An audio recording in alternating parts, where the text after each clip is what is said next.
Hey all, Tony Bing here, hello and welcome back to the channel. Now, recently I was lucky enough to get into the closed beta for Marvel Super War. It's the first time I've actually played a mobile game, so it was a very steep learning curve for me, and this is actually the reason I'm doing this video today. I realise that a lot of people with the Marvel IP will be playing Marvel Super War. It'll probably be the first MOBA they've ever played. Now, with that in mind, I actually played all the characters that were available in the closed beta. I managed to unlock them all, and there was 5 characters that really stood out for me as ones that can be very easy to use if you're a new player. Now, this video is in no particular order. The 5 characters, I will say that they are all range characters in a way, and if you're new to the genre, I do find it ranged is a lot easier to play. It gives you a lot more time to react than it would if you were actually playing a melee class. But let's jump in and see who we've got.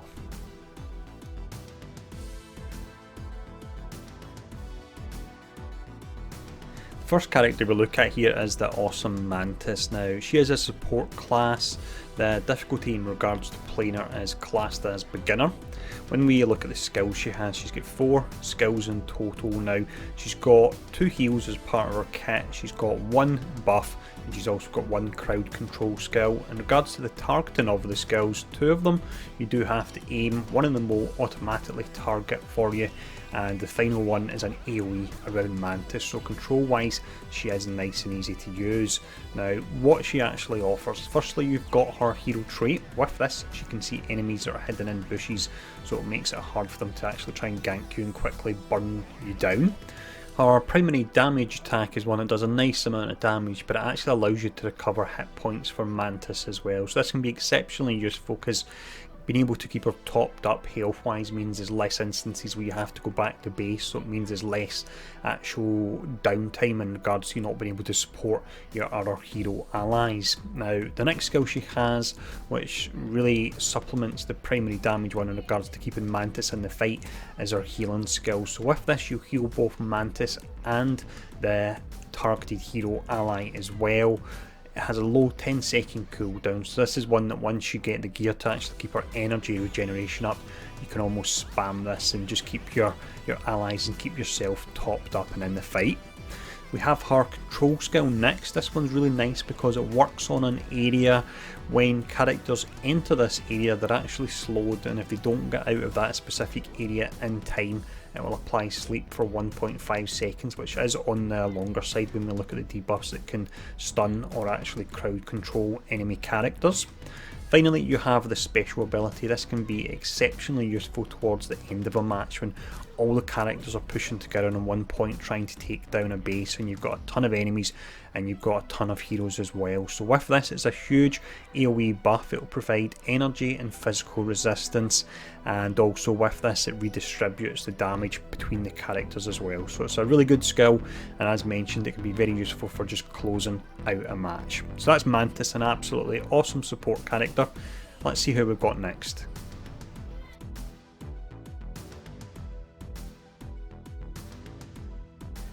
Next character we have is our Guardians of the Galaxy character. It is Star-Lord. Now, he's a marksman class. His difficulty is classed as hard to play, but I didn't find that was the case with him at all. I was able to get up to speed with him really quickly.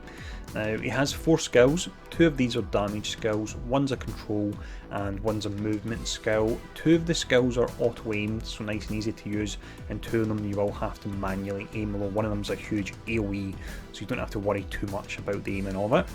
If you look at his hero trait, with this, physical damage from your basic and also your abilities, a portion of that is converted to energy damage, and this can be nice if you're going up against an enemy that's actually spec to resist one damage type, because it means you'll still be doing damage through the other damage type there.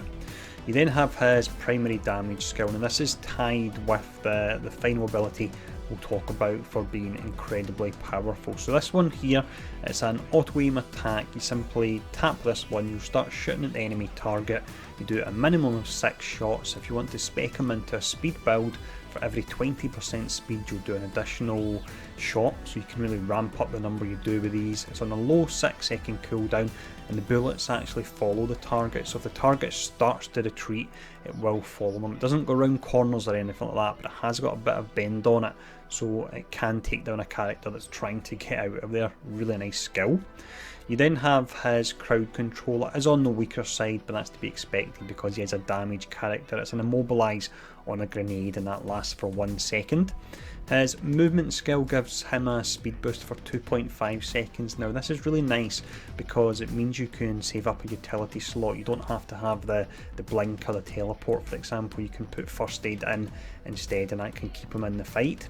And then finally you have the Milano. This is an awesome skill, and paired up with his primary damage attack you can absolutely shred groups of enemies. So this particular one, it's sustained AoE damage over a large area, and it actually does damage to turrets as well. So you've got his primary damage attack, which is great for taking down enemy heroes, and then you've got the Milano, which is great for taking down enemy heroes and turrets as well. So absolute awesome character, and once again a really nice easy character to play. So with that covered, let's see who we've got next.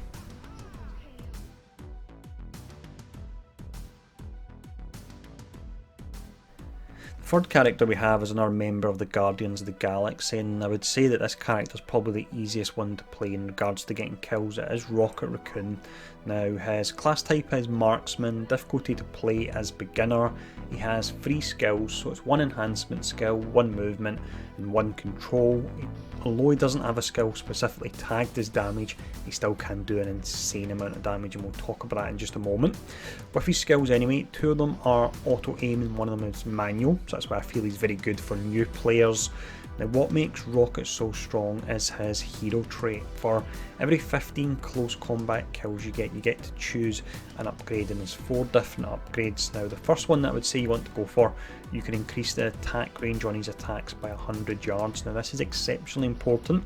That extra 100 yards on his attacks actually pushes him to be able to attack turrets without actually being in range of the turret, so you can just stand outside the area of attack and just whittle it down. So exceptionally powerful and a really nice way to get turrets down. With the next upgrade, you can choose to increase his enhancement skill and the amount of damage it does, and it already does a huge amount of damage as it is. You can choose to boost the slow immunity on his movement skill, or you can choose to enhance the slow on his control skill, and it's a really nice slow as it is. Now for the actual skills, the first one, which is the enhancement skill, this is an auto aim, so it changes so you can fire off loads of attacks exceptionally quickly. This has got an incredible amount of burst, and when you actually upgrade this through his hero trait, you'll find that in some instances you'll be able to actually one-shot squishy characters when you use this on it. So amazing skill, and this is where the bulk of your damage and kills will be coming from. You've then got his movement skill. This provides slow immunity as mentioned already, and it frees up the utility slot so you can drop out your teleport and put in a heal in place of it. And then finally you've got the explosive mine. So this is control skill. What's really nice about this is it does damage. You've got 4 charges, so you can lay them all down and it will actually slow the target as well. So what can happen is an enemy walks into this, they're slowed down, you then hit your enhancement skill and you start whittling them down, and it's going to take them a while to actually pull back. So a really nice combination, and again as mentioned, exceptionally easy character to play. And if you're looking to play a damage class and you've just jumped into the game, first time you played a MOBA, then without a doubt you want to try out Rocket Raccoon.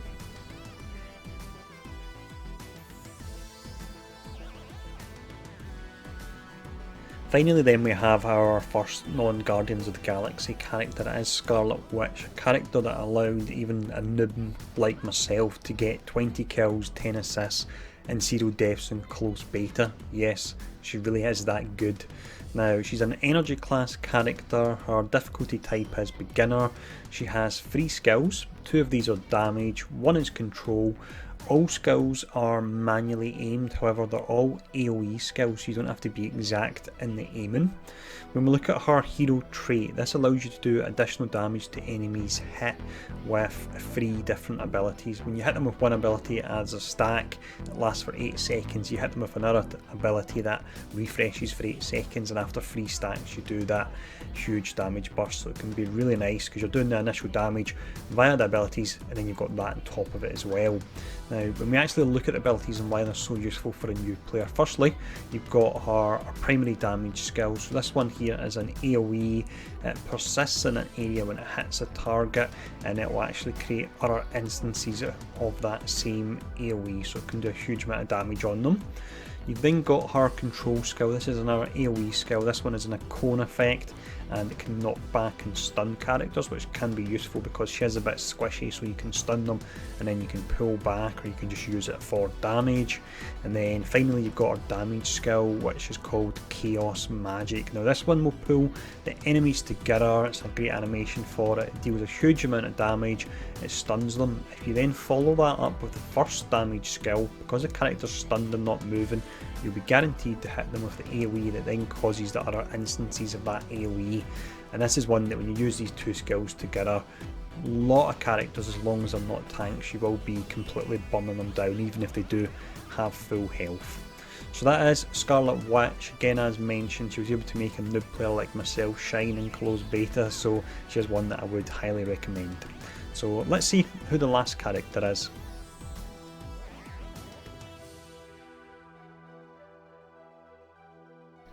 Final character we'll look at then is another support class character. It is Cloak and Dagger, and she really is incredible. She's a character that when I was actually playing as her, I got distracted a few times, and I found when I come back to the game I hadn't actually been downed. She's actually that good. Now she's support class.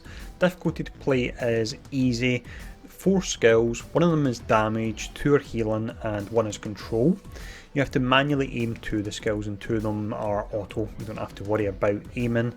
With the hero trait, you'll build something called life power, and that is tied in with the basic, and you gain stacks of that when you use the basic for Dagger. When we look at our actual skills, the first one is your damage skill. This one is called Light Dagger, so this will slow the enemy, so it does have an element of control to it. It deals damage and adds your life power stacks, and there's something we'll talk about more once we get to the final skills. The next one is your control skill. This one is a ranged AoE. It deals damage, but on top of that it actually silences and imprisons enemies as well, so you're doing a nice amount of damage and crowd control from our first 2 skills.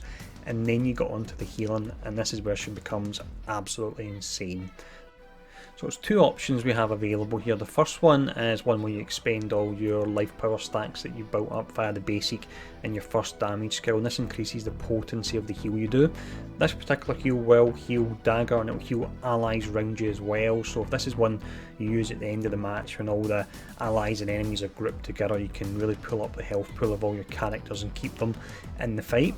You finally have a great healing skill for doing burst healing. So this particular one, what will happen is Dagger will grab on to a character with low health, he teleports them back to base, only takes 1.2 seconds, and then 0.3 seconds later he brings them back into the fight and they'll have full health. Now if you think of the time it would potentially take you to teleport back to base, fully heal up in the base zone, and then run all the way back into a fight, you're able to do that in 1.5 seconds. So this is absolutely amazing, and I would say that with this particular skill alongside the crowd control that she offers and the other healing as well, it makes her the premier support character. As much as Mantis is amazing, Cloak and Dagger really do blow any other support characters out of the water. They really are incredible. So that's the top 5 characters that I found would work really well for beginner players in the closed beta. There are 5 characters that works exceptionally well for myself, and I am very much a beginner player. So I hope this video has been helpful. Let me know in the comments below if you get into the closed beta what characters you played around with, and thanks for tuning in, and I'll see you all again soon.